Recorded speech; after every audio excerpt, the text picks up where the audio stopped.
UP की राजधानी लखनऊ में भारतीय किसान यूनियन उपाध्यक्ष हरिराम सिंह वर्मा के नेतृत्व में किसानों ने नौबस्ता किसान भवन से निकलकर सुल्तानपुर नेशनल हाईवे जाम कर दिया, जिसके बाद वहां से निकलते हुए चिन्हट के देवा रोड पर ही बैठ गए।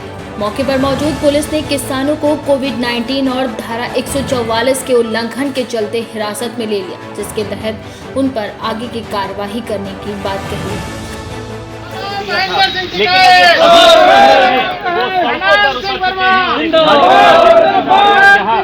धारा 144 राजधानी लखनऊ में लागू है। ऐसे में किसान जो है प्रोटेस्ट करके नेशनल हाईवे जाम करने जा रहे हैं।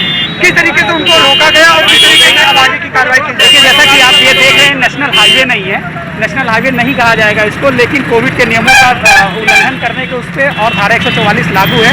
यहाँ पे किसान आए और उनके नेता हरिराम वर्मा ने स्वतः अपनी गिरफ्तारी देने के लिए कहा, जिसको कि फिर इनको यहाँ से हटाया गया। तो वहीं दूसरी तरफ लखनऊ के पारा रामपुर इलाके में दो पक्षों के बीच जमीनी विवाद के चलते जमकर मारपीट हो गई। ये विवाद इतना बढ़ गया कि गोली चलाने की घटना को भी अंजाम दे दिया गया, जिससे कई लोग घायल हो गए। सूचना के मुताबिक पहले भी विवाद हो चुका था। बावजूद इसके विवादित जमीन को लेकर पुलिस लापरवाह बनी रही। फिलहाल दोनों पक्षों के घायलों को इलाज के लिए अस्पताल भेज दिया गया, जहाँ उनका उपचार जारी है। अशोक रावत। क्या मामला था आज, किस विवाद में लेकर गोली चली है और कौन लोग थे? इसमें मेरे जो गोली मारी है वो सुनील थे और उनका भांजा, उसका क्या नाम है, दुर्गेश। ये तीन लोग यहाँ पर गोली चलाई है और अदरवाइज जो थे वो ईंटा गुम्मा चला रहे थे। किस बात को लेकर विवाद हुआ? बात कोई नहीं थी। बात इतनी सी थी कि किसान उसके सुनील के से जमीन बेची और सुनील ने क्या किया कि प्लाट बेच दिए, लेकिन रुपए नहीं दिए, रुपए एको नहीं दिए। तब किसान ने क्या किया कि अपने जितना रुपया था मांग रहे थे, किसान को रुपया नहीं मिला। किसान ने क्या किया कि भैया कहने लगे कि ऐसा कीजिए, अपनी मेरी ज़मीन छोड़ दीजिए। ज़मीन छोड़ने के लिए कहा गया तो सुनील ने क्या किया कि ना ज़मीन छोड़ रहे थे, ना ही पैसा दे रहे थे। तो आज किसान ने क्या किया कि अपना कब्जा कर रहे थे। तो सुशील और उनका भांजा दुर्गेश, ये तीन लोग आए, डायरेक्ट आके गोली डायरेक्ट मारना स्टार्ट कर दिए। मौके पर कुछ कारतूस भी मिली हैं, पाई गई हैं। और क्या मामला था? और मेरे भाई उमेश को गोली लगी है, जिसके दो गोली लगी हैं, एक ये लगी है और एक ये लगी है। दो गोली ये लगी हैं और मेरे माँ को ये लगी है, पापा के भी लगी है। तीन लोग के गोली लगी है। 3 लोग गोली लगी जी। अच्छा। और हमने इससे पहले भी विवाद हो चुका? इससे पहले विवाद हुआ। मैं थाने में भी गया और चौकी पर भी गया, लेकिन इसमें कोई सुनवाई नहीं की गई। मेरी कोई सुनवाई ही नहीं की गई। भाई को एक बार जो है बेल्ट से मारा गया। मेरे पास रिपोर्ट आज भी रखी हुई है। मैं चौकी लेके गया, लेकिन मेरी सुनवाई नहीं की गई। वो रिपोर्ट आज भी रखी, वैसे रखी। और मेरे भाई के पीठ पे जो बेल्ट मारी गई थी कौन सी चौकी गए थे? ये पारा थाने, सादरा चौकी। अच्छा। इस पे गए थे, लेकिन सुनवाई कोई नहीं की गई थी। क्या कार्रवाई हो रही पुलिस द्वारा? आज भी कोई कार्रवाई नहीं हो रही। कार्रवाई ये बोल रहे हैं, पुलिस वाले ये बोल रहे हैं कि गोली खुद मार के चले आए हो। खुद गोली अपने हाथ से मारी गई है। अच्छा। किसान खुद अपने गोली मारी है, किसी ने नहीं मारी है। और जबकि यहाँ पर मौके पर हम लोग खुद थे, देखी थी। ये सब जमीन के विवाद की वजह से हुआ। किसान को रुपया ना मिला, बस इसके लिए विवाद हुआ। और मौके पर ये सुशील की ये घड़ी पाई गई है। ये मौके पर घड़ी पाई गई है और कुछ कारतूस भी पाई गई हैं। ठीक। विवाद हुआ यहाँ पारा क्षेत्र में, क्या मामला था पूरा? ये आज सुबह लगभग 11:30 बजे के आसपास की घटना है। ये रामपुर है, मजरा सलेमपुर पतौरा, यहाँ की ये घटना है। यहाँ पे बताया जा रहा है कि ये उमेश कुमार रावत, यहाँ पर ये जो इनकी ज़मीन है, यहाँ इनका विवाद चल रहा था सुशील रावत नाम के एक व्यक्ति से। यहाँ पर कुछ ये काम करवा रहे थे ज़मीन के ऊपर, जिसमें विपक्षीगण आते हैं और मारपीट होती। शुरू में गाली गलौज होती है, उसके बाद फिर तमंचे से फायर करते हैं। फायर करने के बाद वो दोनों लोगों को, उधर से भी एक व्यक्ति बताता है कि मेरे ऊपर भी फायर हुआ है। अभी उसकी जांच चल रही है। प्रकरण को गंभीरता से लिया जा रहा है। मौके पर जो भी साक्ष्य है उसको संकलित करके और मुकदमा लिखवा कर आगे की विधिक कार्रवाई की जाएगी। कह राउंड फायर हुआ है और इससे पहले भी विवाद हो चुका है इन लोगों के बीच में? अभी उसकी जांच चल रही है। 2 कारतूस जो हमें अभी मौके से बरामद हुई, उसको हमने अपने कब्जे में लिया हुआ है। पहले का जो विवाद था, इनके प्रिवेंटिव भी किया गया था। 107-16 की कार्रवाई पहले भी इनके ऊपर हुई थी और एक मुकदमा भी पहले पंजीकृत है, उसमें भी कार्रवाई हो चुकी है।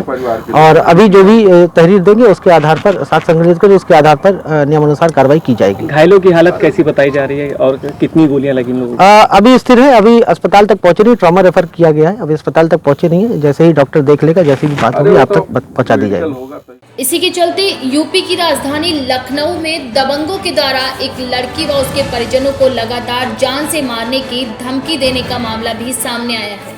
मिली जानकारी के अनुसार युवक के द्वारा लगातार लड़की को धमकी देकर उससे जबरन शादी करने का दबाव बनाया जा रहा था, जिससे तंग आकर लड़की ने पेट्रोल छिड़ककर आत्महत्या करने की कोशिश की। हालात गंभीर होने पर परिजनों ने लड़की को लखनऊ के सिविल अस्पताल में भर्ती कराया, जहां उसने इलाज के दौरान ही दम तोड़ दिया। फिलहाल पुलिस द्वारा अभी इस मामले पर कोई कार्रवाई सामने नहीं आई है। तो वहीं यूपी में भी महिला सशक्तिकरण के सभी दावे फेल होते नजर आ रहे हैं। चालू जस्ती है तो वहाँ भी बहुत उल्टा बोलते हैं। तुमका हमेशा मना कराना कि हमें ज़िंदगी से ना खेलो, हम पानी तुम्हें पका भी देते थे, तुम हाँ पापा उछाल पापा बदला ले जाओ, तुम हाँ अम्मी जो बक्का ना कि वहाँ तारी बेटी अच्छी ना आ रहा बहुत, हाँ तुमका बचावा तुम्हें साथ जाओ भावा माफ़ी मांगा, हाथ जोड़ जोड़ा। यहाँ तो जब पानी तरसते रहे कहीं पानी नहीं दे रहे थे, हाँ पूरा दिन पानी नहीं पिया। और बहुत को झुकाए रहा था, सोनू भाई का झुका दे, सोनू भाई हाथ गोड़ जोड़ रहे हैं और मेरे भाई झुका दे हाथ गोड़ जोड़ रहे हैं, अम्मी तो वहाँ जाऊँ कर रहे हैं। अरे बल्लू क्या करें हम, ना ऐसा करो, इज्जत ना हाथों से जोड़ गए। अगर हमें शरीर में एक दाग रहना, शादी तो वहीं से करेंगे। सोच लो शादी तो सकल में और सोचो कि शादी बाद इनका तलाक दे या छोड़ दे तो ना वो क्या अन्याय हो जाने। अपना नाम बता दिए। मुजीब अहमद। मुजीब जी, आपकी बहन के साथ क्या हुआ जो उसने आत्महत्या की?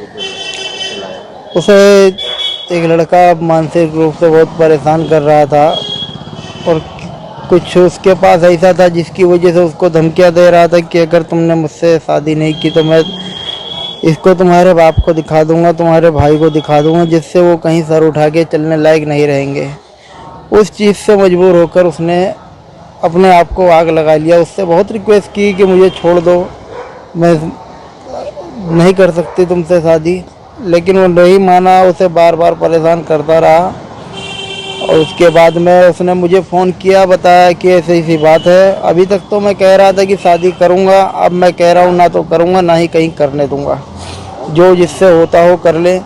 तभी मैंने अपने घर पे फ़ोन किया और पूछा कि ये सब क्या चल रहा है घर पे। तो पापा ने घर पे उनसे पूछताछ की, तो उसे जैसे ही पता चला कि मेरे बाप भाई को सबको पता चल गया है, तो उसने तुरंत अपने आप को आग लगा लिया। और उसके बाद आज 1 हफ्ते बाद सिविल अस्पताल में उसकी मृत्यु हो गई रात में। पुलिस को सूचना दी, FIR मैंने करवा दी थी जाके। अभी उसके बाद वो लोग पूरा जोर दबाव बना रहे हैं मेरे ऊपर कि किसी तरह से मुकदमा क्या नाम है वापस ले लिया जाए। इस तरीके की वो लोग प्रक्रिया कर रहे हैं, लेकिन मैं पीछे नहीं हटूंगा चाहे जो भी हो जाए। जी ये सब मैं कुछ नहीं जानता, क्योंकि मैं यहाँ नहीं रहता। मुझे सिर्फ इंसाफ चाहिए मेरी बहन का, बस कि आज मेरी बहन के साथ जो हुआ है वो लोग किसी और माँ बेटी या बहन के साथ दोबारा ना कर पाएँ। सिर्फ मुझे ये इंसाफ चाहिए। लखनऊ से KKD न्यूज़ संवाददाता विनय मिश्रा की रिपोर्ट।